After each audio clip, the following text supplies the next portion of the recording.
And we're looking today at Ecclesiastes chapter 7, verses 13 and 14. Consider the work of God, for who is able to straighten what he has bent? In the day of prosperity be happy, but in the day of adversity consider. God has made the one as well as the other, so that man will not discover anything that will be after him.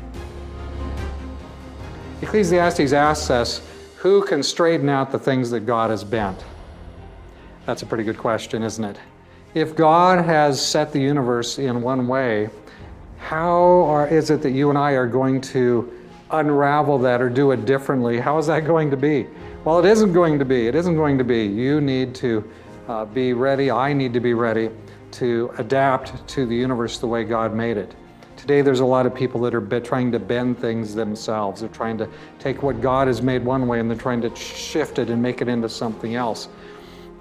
Good luck with that. You know, that's a terrible way to spend your life energies. You're not going to be successful. There are things that come the way they come. The law of gravity, the laws of physics, those things are unbendable. They're kind of like absolutes, right? Things that are right and things that are wrong. You think you're going to bend it, you're going to bend the culture, bend the society, and change the perception so that we think that what was wrong years ago is okay today. Good luck with that. Instead, we want to be wise. We want to find what God is telling us truth is, and we want to adapt our life to the opportunities He's given us in the Scriptures. So Ecclesiastes is giving us some good, serious, common sense business here today. Common sense, I was in the store the other day looking for common sense, and I couldn't find any. You can't buy it in the store.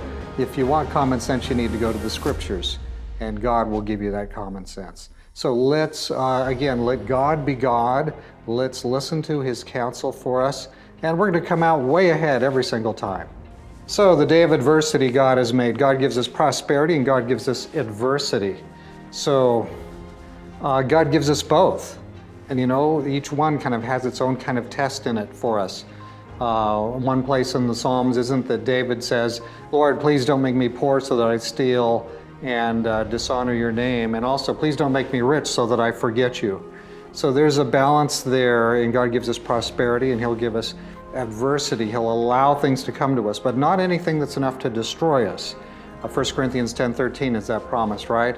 God will allow no other thing to come to you that He will not give you a way of escape. He'll give you a way to endure it. But we do still face in our life in this fallen world, we're still in this phase. Jesus hasn't come yet. The literal, physical, visible, audible second coming has not yet occurred.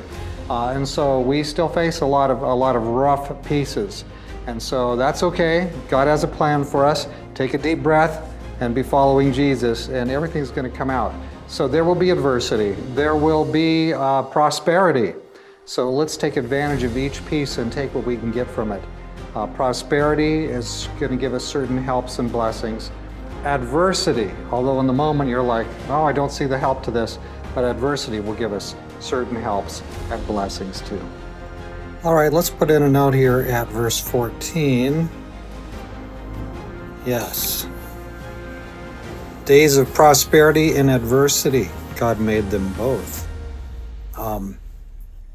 Since God made them both, we can trust He who made them both.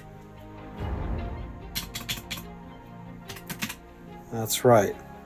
And we can trust Him in a hard day. We can trust Him in a day of prosperity. God does not only give us days of adversity. He sometimes gives us days of prosperity. So all these things come from Him. He knows what we need. He knows what we can bear. And so, yes, let's just not trust in our own wisdom, but let's be glad to trust in His wisdom. And that will be enough. That will be enough. And we'll pick it up tomorrow at verse 15 and see what's next.